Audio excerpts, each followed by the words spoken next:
तो स्वागत है आप सबों का हमारे एजुकेशन की इस नई दुनिया राजन अ बिलीफ में। आज 22 दिसंबर 2020 है और आज के इस वीडियो में मैं आप लोगों को सुर्खियों में रहे वो सारे इंपॉर्टेंट न्यूज़ को डिस्कस करूंगा जो हमारे एग्ज़ाम के पॉइंट ऑफ व्यू के लिए इंपॉर्टेंट है, और इनसे मिलने वाली सभी सामान्य और महत्वपूर्ण जानकारियाँ भी मैं आप लोगों के साथ डिस्कस करूँगा। तो चलिए शुरू करते हैं आज के इस वीडियो को कल के पूछे गए प्रश्न के उत्तर के साथ। कल का हमारा पूछा गया प्रश्न था, अभी हाल ही में गोवा मुक्ति दिवस कब मनाया गया है?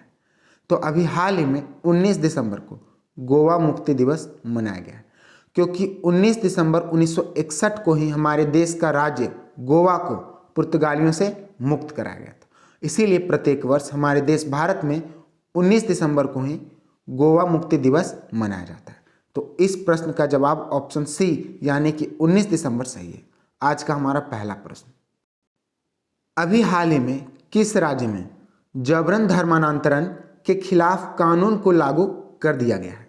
तो अभी हाल ही में हमारे देश भारत के हिमाचल प्रदेश राज्य में जबरन धर्मांतरण के खिलाफ कानून को लागू कर दिया गया है, और इस कानून के तहत जबरन धर्मांतरण, प्रलोभन या झांसा देकर कराया गया धर्मांतरण को संज्ञेय अपराध की श्रेणी में रखा गया है।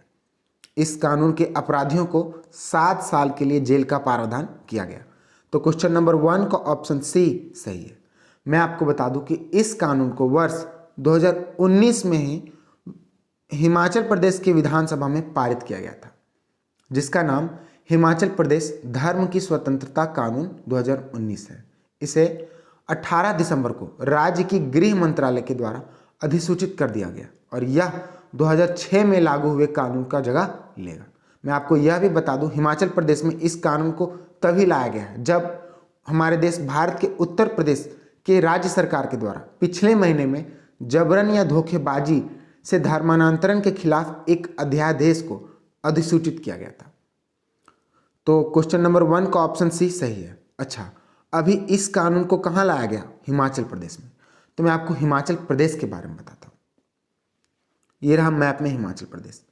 हिमाचल प्रदेश के मुख्यमंत्री जयराम ठाकुर, हिमाचल प्रदेश के गवर्नर बंडारू दत्तात्रेय, हिमाचल प्रदेश के विधानसभा में 68 सीटें हैं, लोकसभा में 4 सीटें हैं और हिमाचल प्रदेश के राज्यसभा में 3 सीटें हैं।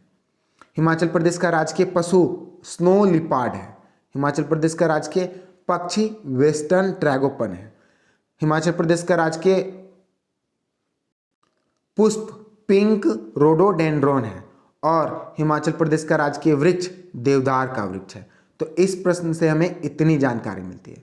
मैं आपको बता दूं कि आप मेरे वीडियोस के टाइमिंग को लेकर जज ना करें, आप ये जज करें कि मेरे वीडियोस में इंफॉर्मेशंस और करंट अफेयर से रिलेटेड कितनी बातें को डिस्कस की जाती है। नेक्स्ट क्वेश्चन, अभी हाल ही में खेल मंत्रालय के द्वारा कितने स्वदेशी खेलों को खेलो इंडिया में शामिल करने को मंजूरी दिया गया है?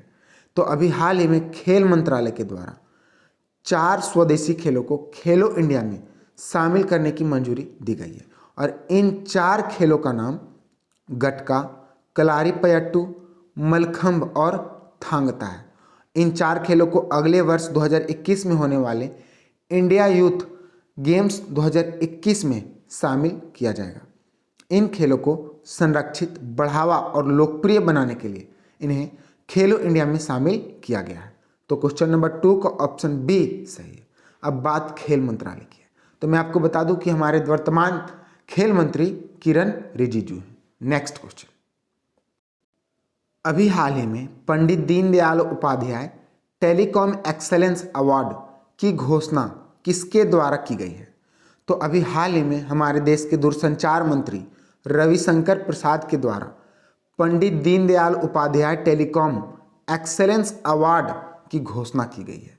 इस पुरस्कार के लिए 2 विजेताओं के नाम को घोषित किया गया है, जिसका नाम श्रीनिवास करमन और दूसरा प्रोफेसर सुब्रत कर है।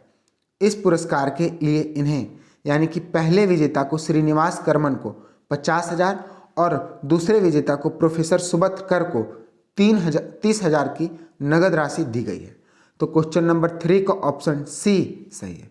अब बात इस पुरस्कार की है, तो मैं आपको इस पुरस्कार के बारे में बताता हूँ।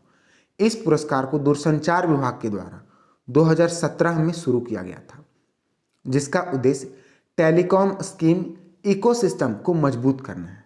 इस पुरस्कार को शुरू करने का मुख्य उद्देश्य telecom skilling, telecom services, telecom manufacturing और टेलीकॉम एप्लीकेशंस के क्षेत्र में अपना विशेष योगदान देने को पुरस्कृत किया जाता है।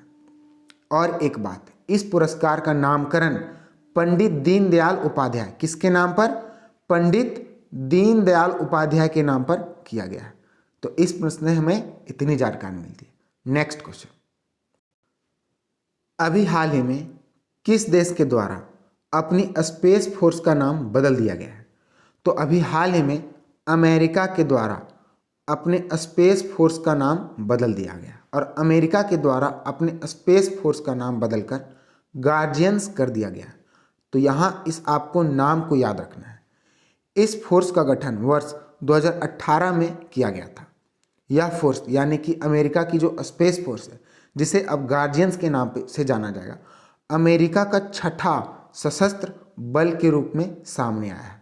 तो क्वेश्चन नंबर 4 का ऑप्शन बी सही है। मैं आपको अब स्पेस फोर्स के बारे में बताता हूँ। इससे जुड़े जवान जो होते हैं वास्तविक रूप से अंतरिक्ष में तैनात नहीं होते, बल्कि अमेरिकी उपग्रहों की सुरक्षा करते हैं। इसके साथ साथ मैं आपको यह भी बता दूं कि अमेरिका, रूस और चाइना के बाद तीसरा कौन सा तीसरा ऐसा देश है जिसके पास स्पेस फोर्स है। तो इस प्रश्न से हमें इतनी जानकारी मिलती है। अब ऐसा अमेरिका के द्वारा किया गया, तो मैं आपको अमेरिका के बारे में बताता हूँ। ये रहा मैप में अमेरिका। अमेरिका उत्तरी अमेरिका कॉन्टिनेंट का एक देश है, जिसके क्षेत्रफल ब्लू कलर से किए गए क्षेत्र हैं। इसकी राजधानी वाशिंगटन डीसी है। इसकी करेंसी यूनाइटेड नेशंस डॉलर है और इसके वर्तमान प्रेसिडेंट डोनाल्ड ट्रंप है, लेकिन आने वाले वर्षों में 2021 में जो बाइडेन इसके प्रेसिडेंट होंगे, जिनका चुनाव हो चुका है। नेक्स्ट क्वेश्चन, अभी हाल ही में किन दो ग्रहों को आपस में कई वर्षों के बाद सबसे निकट में देखा गया है? तो मैं आपको बता दूं कि अभी हाल ही में बृहस्पति और शनि दोनों ग्रहों को आपस में कई वर्षों के बाद देखा गया है और ऐसा माना जा रहा है कि इन ग्रहों को अभी 400 वर्षों के बाद, लगभग 400 वर्षों के बाद एक दूसरे के सबसे निकट में देखा जाएगा।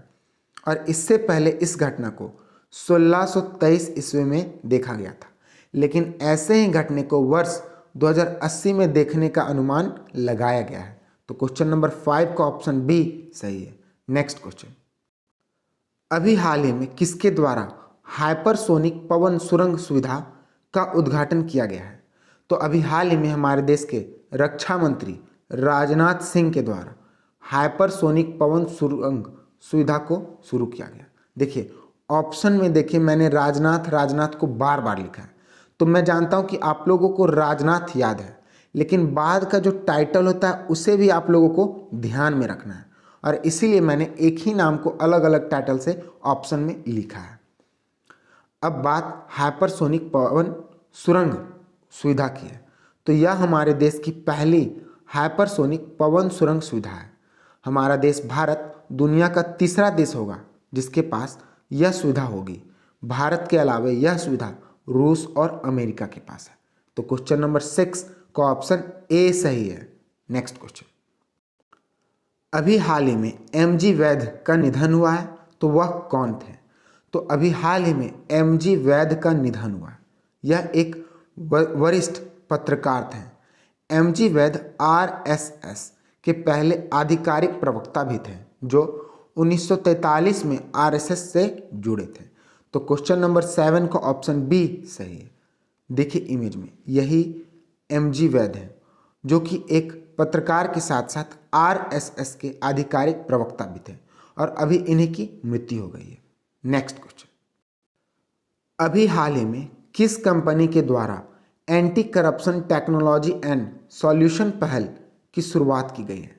तो अभी हाल ही में माइक्रोसॉफ्ट के द्वारा anti corruption technology and solution पहल की शुरुआत की गई है और अभी माइक्रोसॉफ्ट के द्वारा United Nation International Anti Corruption Day को चिन्हित करने के लिए इसे शुरू किया गया है।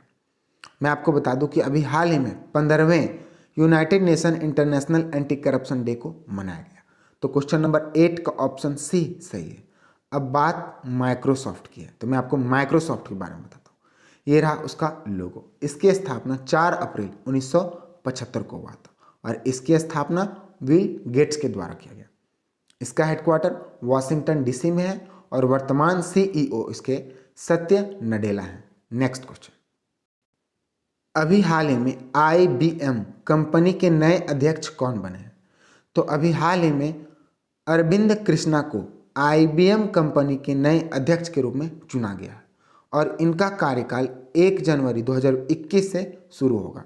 ये वर्तमान समय के गिन्नी रोमैटी के स्थान को लेंगे। तो क्वेश्चन नंबर 9 का ऑप्शन ए सही है। देखिए इमेज में यही है अरविंद कृष्णा और इन्हीं को अभी IBM कंपनी के नए अध्यक्ष के रूप में चुना गया है। नेक्स्ट क्वेश्चन, अभी हाल ही में जेवर ग्रीनफील्ड हवाई अड्डे का नाम बदलकर क्या रखा गया है? तो अभी हाल ही में जेवर ग्रीनफील्ड हवाई अड्डे का नाम बदलकर दी नोएडा इंटरनेशनल एयरपोर्ट नाम रख दिया गया है और इसका नाम अभी उत्तर प्रदेश के मुख्यमंत्री योगी आदित्यनाथ के द्वारा बदला गया है।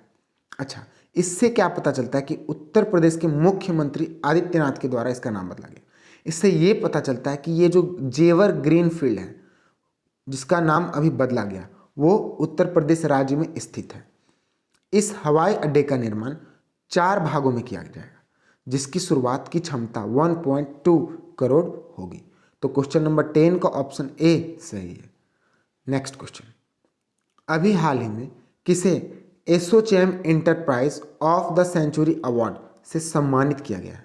तो अभी हाल ही में हमारे देश के प्रसिद्ध लोगों में से एक रतन टाटा को ASSOCHAM enterprise of the century award से सम्मानित किया गया।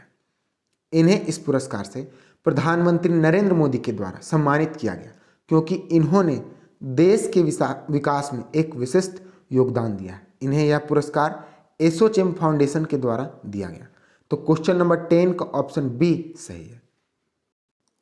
मैं आपको बता दूं कि अभी हाल ही में 15 से 19 दिसंबर तक एसोचैम फाउंडेशन वीक 2020 को आयोजित किया गया था जिसका विषय यानी कि थीम इंडियाज रेजिलियंस आत्मनिर्भर रोडमैप टुवर्ड्स $5 ट्रिलियन इकोनॉमिक्स। और इसका कार्यक्रम के दौरान इन्हें यानी कि रतन टाटा को ASSOCHAM enterprise of the century award से सम्मानित किया गया।